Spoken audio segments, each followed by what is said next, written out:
Good evening to all. Last class continue பண்ண நம்ம class பார்க்கலாம். Heading வந்து functions, mode of absorption and deficiency symptoms of micronutrients. Functionsனா செயல் அப்படி சொல்லக்கூடியது ஒன்றும் கிடையாது. மைக்ரோ நியூட்ரியன்ஸ்னா நுண் மூலங்கள், நுண் ஊட்ட மூலங்களின் செயல்பாடுகளை பற்றியும் அது எவ்வாறு அந்த மைக்ரோ நியூட்ரியன்ஸை வந்து பிளான்ட்ஸ் எந்த அளவுக்கு எப்படி எந்த முறையில் உள்ளெடுக்குது. அதான் மோட் ஆஃப் நியூட்ரிஷன்னா மோட் ஆஃப் அப்சார்ப்ஷனா அந்த மைக்ரோ நியூட்ரியன்ஸை பிளான்ட்ஸ் வந்து எந்த முறையில் உள்ளே அப்சர்வ் பண்ணுது, அதுவும் அப்படி உள்ளே போனால் அந்த மைக்ரோ நியூட்ரியன்ஸுடைய செயல்பாடு என்ன, அதோடைய சப்போஸ் அந்த மைக்ரோ நியூட்ரியன்ஸ் கிடைக்கலைன்னா அந்த தாவரத்துக்கு என்னென்ன சிம்டம்ஸ் ஏற்படும், என்னென்ன குறைகள் ஏற்படும்னு பார்க்க போகிறோம். ஓகேங்களா, பாருங்கள்.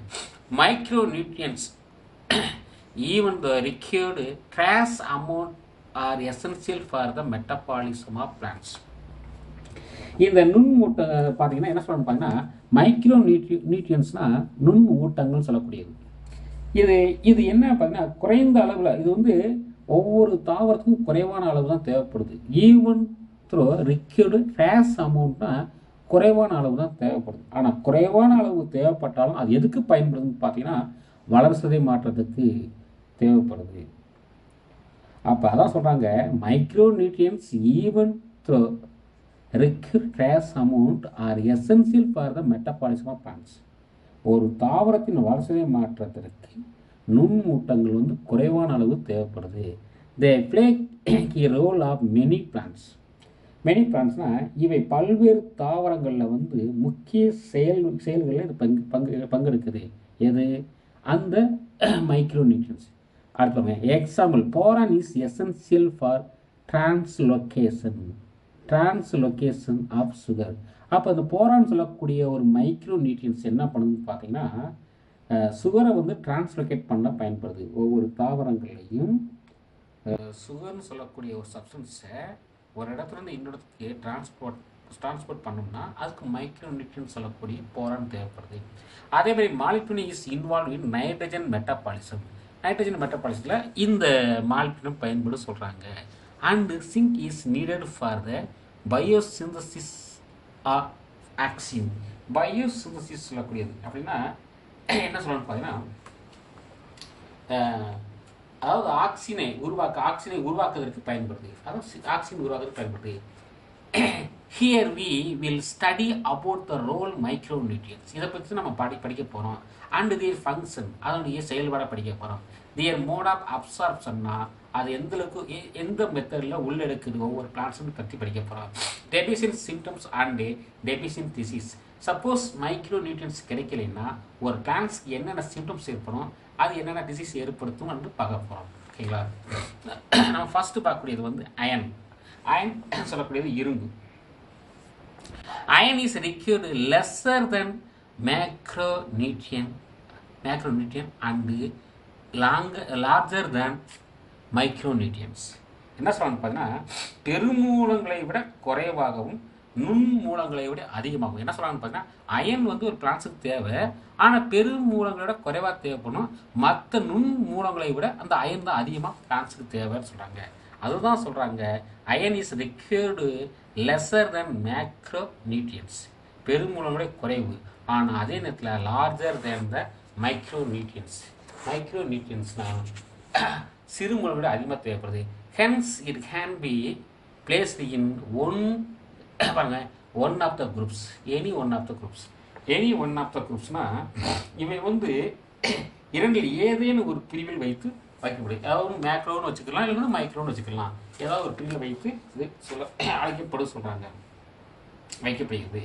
அதே நேரத்தில் the iron is essential element for synthesis of chlorophyll and carotenoids.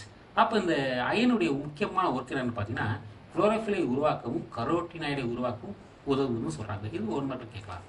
அடுத்து it is component of cytochrome. இந்த காம்பவுண்ட் சைட்டோக்ரோம் இருக்குது, ப்ரொடக்ஷன் இருக்குது, ஃப்ளவோஃபோர்டின் இருக்குது, ஃபார்மேஷன் ஆஃப் குளோரோஃபில்.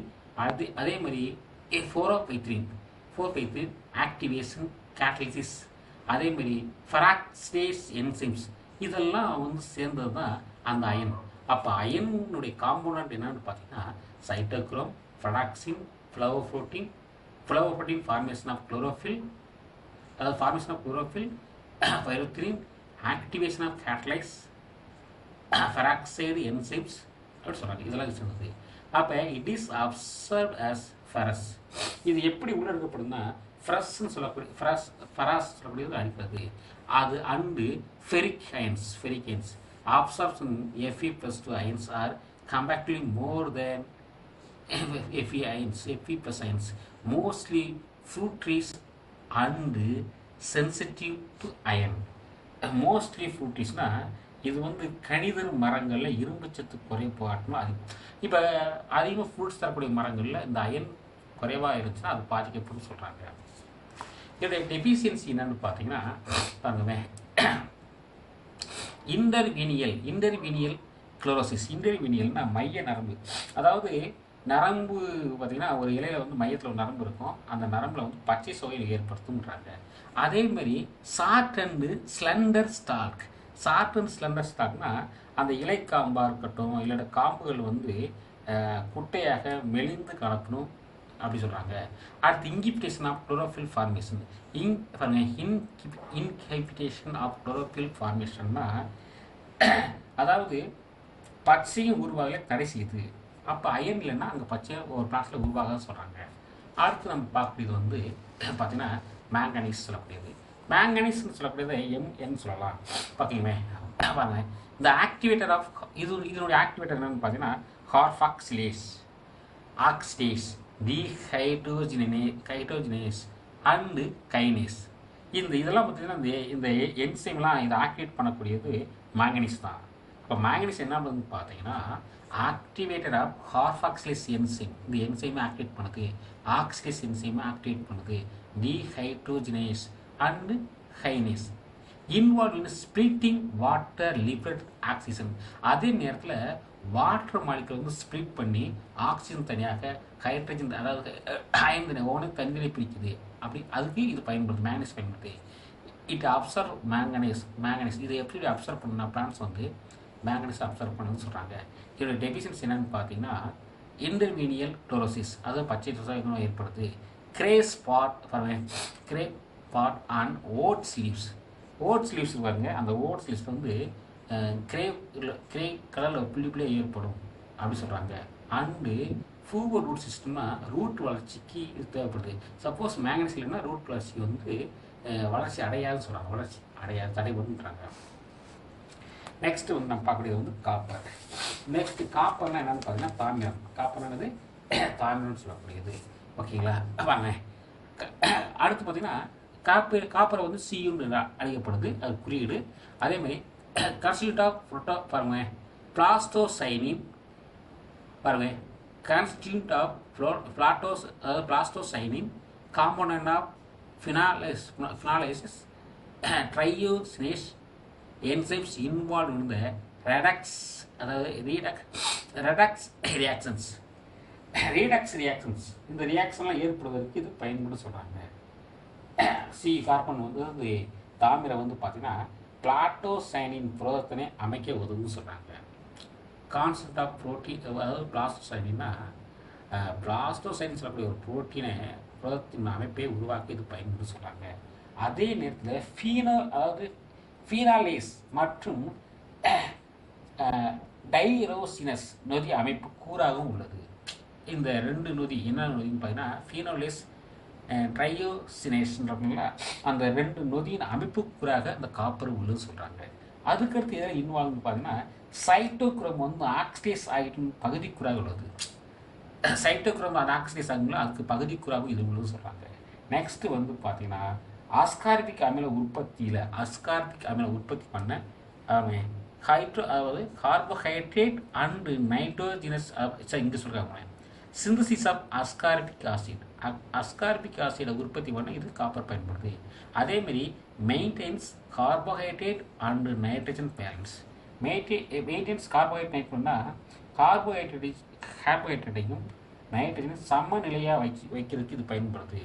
அதேமாரி part of oxidase cytochrome oxidase it is absorbed பாருங்க cupric ions. இது எப்படி எடுக்கப்படுதுன்னா, இது வெளியிலேருந்து ஒவ்வொரு தாவரமும் வந்து எப்படி தாமிரமும் வந்து காற்றாக எடுக்காமல் குருப்பிக் ஆசிடாக இருக்குதுன்னு சொல்கிறாங்க. சரி, இதனுடைய பற்றாக்குறை என்னன்னு பார்த்தீங்கன்னா, die back of citrus. Die back of சிட்ரஸ்னால் சிட்ரஸ் தாவரத்தில் வந்து துண்டு நுனியடி இறப்பு. இப்போ சிட்ரஸ் தாவரத்தில் வந்து தண்டுக்கு வந்து தண்டு வந்து நுனியில் வந்து நுனியடி வந்து இறந்து போகணும்னு சொல்கிறாங்க. அப்போ சப்போஸ் காப்பர் கண்டிப்பாக இல்லைன்னா தான் அந்த ஏற்படும். அப்போ டை பேக் ஆஃப் சிட்ரஸ். அடுத்து recommendation disease of cereals and leguminous, chlorosis, necrosis and exanthema in citrus. அதாவது எக்ஸாந்திமான்ற சொல்ல நோயை ஏற்படுத்துன்றாங்க. சரிங்களா? அடுத்து பார்த்தீங்கன்னா சிங்க் சொல்லக்கூடியது பார்த்தீங்கன்னா துத்தநாகம். இது துத்தநாகம் சொல்லக்கூடியது பார்த்தீங்கன்னா essential for synthesis of indole acetic acid. அதாவது ஆக்சினை இண்டோல் அசிட்டிக் ஆசிட் சொல்லக்கூடிய ஒரு ஆக்சிஜன் உற்பத்தி பண்ண இந்த சிங்க் பயன்படுது. இது எது என்னுடைய ஆக்டிவேட்டர் எதை ஆக்டிவேட் பண்ணுதுன்னு பார்த்தீங்கன்னா carboxylase, alcohol dehydrogenase, lactic dehydrogenase, glutamic acid dehydrogenase, carboxypeptidase and tryptophan synthesis. It is observed in zinc 2+ அயனா. இது தாவரம் வந்து எப்படி எடுக்குதுன்னு பார்த்தீங்கன்னா சிங்க் 2+ அயனா இருக்குதுன்னு சொல்கிறாங்க. இதனுடைய டெபிஷியன்சி என்னன்னு பார்த்தீங்கன்னா little leaf and mottle leaf. Little லீஃப்னா ஆக்சிஜன் குறைபாடு காரணமாக இலைகள் சிறுத்து காணப்படும். இப்போ சிங்க் இல்லைன்னு வச்சுக்கோங்க, கண்டிப்பாக ஆக்சிஜன் இல்லாத காரணத்தினால, ஏன்னா இது ஆக்சிஜன் உற்பத்தி பண்ணுது இல்லைங்களா, அப்போ உற்பத்தி பண்ணதுனால அந்த ஆக்சிஜன் இல்லைன்னா இலைகள் சிறுத்து காணப்படும். அதே நேரத்தில் பல வண்ணம் அடையுது, மொட்டைல் லீஃப் ஆனது. அதே மாதிரி இதில் வந்து பார்த்தீங்கன்னா டெபிஷியன்சிஸ் ஆஃப் ஆக்சிஜன். இது இன்டர்வீனியல் குளோரோசிஸ்னால் பச்சை சுவை ஏற்படும். ஸ்டண்டர்டு குரோத் வந்து அதாவது தண்டு வந்து வளர்ச்சி அடையாமல் இருக்கும். அதாவது நெக்ரோசிஸ் அண்டு ஹையராட்டிசிஸ் ஆஃப் ரைஸ். அதாவது திசு வந்து நசிவடைந்து நெல்லில் வந்து கைரா நோய் ஏற்படும் சொல்கிறாங்க. கைரா நோய் ஏற்படும்.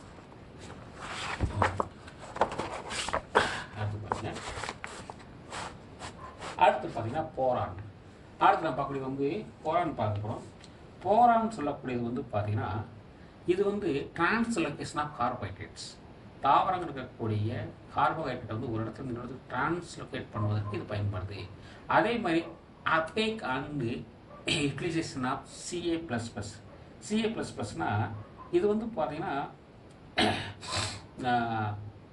மகரந்தாள் வளர்ச்சிக்கு, அதே மாதிரி நைட்ரஜன் வளர்ச்சியை மாற்றுவதற்கெல்லாம் இது பயன்படுத்த சொல்கிறாங்க.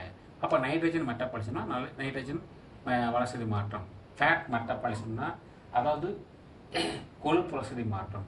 அதே நேரத்தில் ஒரு செல் வந்து எலாங்கேட் ஆகுதுன்னா அதுக்கு போரான் தேவைப்படுது. அதே மாதிரி defence it is observed boron. இது வந்து எப்படி இருக்குன்னா போரைட்டாகத்தான் எடுக்கப்படுது. சப்போஸ் வந்து போரான் இல்லைன்னா கிடைக்கலைன்னா என்னென்ன பாதிப்பு இருப்பாங்கன்னா death of root and shoot tips.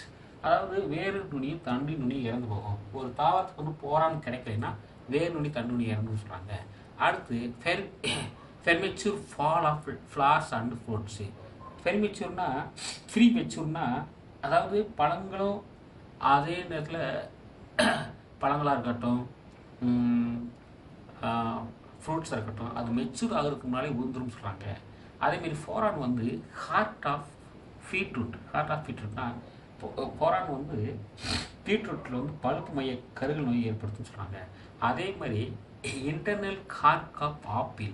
ஒரு ஆப்பிள் பழத்தில் வந்து பார்த்திங்கன்னா கனி தக்கை நோயை ஏற்படுத்துது. ஆப்பிளில் வந்து ஒரு நோயை ஏற்படுத்துன்னு சொல்கிறாங்க. அதாவது கனிகளில் வந்து உள்ள தக்கை நோய் ஏற்படும். அதே மாதிரி கனிகள் வந்து கிராக் ஆகும், பிளவுபடும். போரான்லாம் பிளவுன்னு சொல்கிறாங்க. அடுத்து மாலிப்டினம் சொல்லக்கூடியது வந்து பார்த்தீங்கன்னா compound of nitrate reductase involve in nitrogen metabolism. இதை எதில் ஈடுபடுனா நைட்ரஜன் மெட்டாபாலிசத்தில் ஈடுபடுது. அண்டு நைட்ரஜன் ஃபிக்சேஷன், அதாவது நைட்ரஜன் வளர்ச்சி மாற்றத்திலையும் ஈடுபடுது. மாலிப்டினம் நைட்ரஜன் ஃபிக்ஸ் பண்ணுறதுக்கு பயன்படுது. இட் இஸ் அப்சர்வ்ட் வந்து மால்டேட். இது எப்படி தாவரங்கள் இருக்குதுன்னா அப்படி மாலிப்டினம் எடுக்காமல் மால்பேட்டாக எடுக்குதுன்னு சொல்கிறாங்க. இதோட டெபிஷியன்சி வந்து குளோரோசிஸ் பச்சையும் குறைவாக இருக்கும். நெக்ரோசிஸ் ஏற்படும். அதே நேரத்தில் டிலேடு ஃப்ளோரிங், ஃப்ளார் வந்து லேட்டாக தான் உருவாகுன்றாங்க. ஒரு பிளான்ட்ஸ்லேருந்து லேட்டாக தான் உருவாகுன்றாங்க. ரிலீஸ் பாருங்க, ரிட்டைட் க்ரோத்னு சொல்லக்கூடிய இது வந்து பார்த்தீங்கன்னா க்ரோத் வந்து குன்றி காணப்படும். ஆமாம். And whiptail disease and cauliflower. வித் டைல்னா சாட்டைவால் நோய் ஏற்படுன்றாங்க. அடுத்து குளோரின். இப்போ குளோரின் எடுத்துக்கிட்டிங்கன்னா சிஎல் சொல்லுவாங்களே, it is involve in anion and anion cation balance. அதாவது அயனி சமநிலைக்கு உதவுறாங்க. அப்போ அயனிகள் வந்து சமநிலையாக இருப்பதற்கு குளோரின் தேவைப்படுது சொல்கிறாங்க. அதே நேரத்தில் செல் டியூஷனுக்கு இந்த குளோரின் தேவைப்படுது. போர்டலிஸ் ஆஃப் வாட்டருக்கு குளோரின் தேவைப்படுது. இது வந்து சிஎல் அயனாக உள்ளெடுக்கப்படுது. இதோட டெஃபிஷியன்சி பார்த்தீங்கன்னா wilting of leaf tips. Wilting of leaf இலையில் வந்து ஒரு இலை நுனியில் வாடி இருந்துச்சுன்னா அதுக்கு காரணம் குளோரின் அங்கே இல்லைன்னு அர்த்தம். ஓகேங்களா, அதெல்லாம் சொல்கிறாங்க. ஓகேங்களா, அடுத்ததாக அடுத்து நான் பார்க்குறது வந்து பார்த்தீங்கன்னா நிக்கல் சொல்லக்கூடியது பார்த்தீங்கன்னா இது ஒரு மைக்ரோ நியூட்ரியன்ஸ் தான். நிக்கல் வந்து பாருங்கள், கோஃபேக்டர் ஃபார் என்சைம் யுரேஸ் அண்டு ஹைட்ரோஜினேஸ். இது வந்து பார்த்தீங்கன்னா யூரியேஸ் மற்றும் ஹைட்ரோஜினேஸ் நொதிகளின் துணை காரணியாக பங்காற்றுறது. அதாவது கோஃபேக்டர் சொல்லிட்டாங்க இல்லையா, அப்போ யூரியேஸ் ஹைட்ரோஜினேஸ் ரெண்டு நொதிக்கும் ஒரு துணையாக நிக்கல் பயன்படும் சொல்கிறாங்க. இது பாருங்க, necrosis of leaf tips. Necrosis of லீப்னா இதுலேயும் பார்த்தீங்கன்னா இலைகள் நுனி வந்து இறந்துவும் சொல்கிறாங்க. அடுத்து பார்த்தீங்கன்னா கட்டிங் பாருங்கள், டெஃபிஷியன்சி டிசீஸ் அண்ட் சிம்டம்ஸ். இப்போ வந்து பார்த்தீங்கன்னா என்னென்ன பற்றாக்குறை ஏற்படுது அப்படின்னு பார்க்க போகிறோம். பாருங்கள், ஃபஸ்ட்டு குளோரோசிஸ் சொல்லக்கூடியது.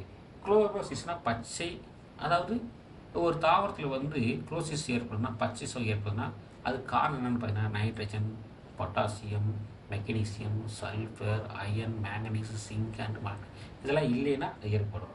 அதே மாதிரி இன்னொன்று பார்த்தீங்கன்னா இன்டர்வீனியல் குளோரோசிஸ் அப்படின்னா நரம்பிடை பச்சை சோகை. இந்த நரம்பிடை பச்சை சோகை எப்படி ஏற்படுதுன்னு பார்த்தீங்கன்னா magnesium, iron, manganese and zinc இது இல்லைன்னா ஏற்படும். அதே மார்ஜினல் குளோரோசிஸ், இலைகளில் வந்து விளிம்புகளில் மட்டும் பச்சையும் இல்லைன்னா அதுக்கு வந்து பொட்டாசியம் தான் காரணம்.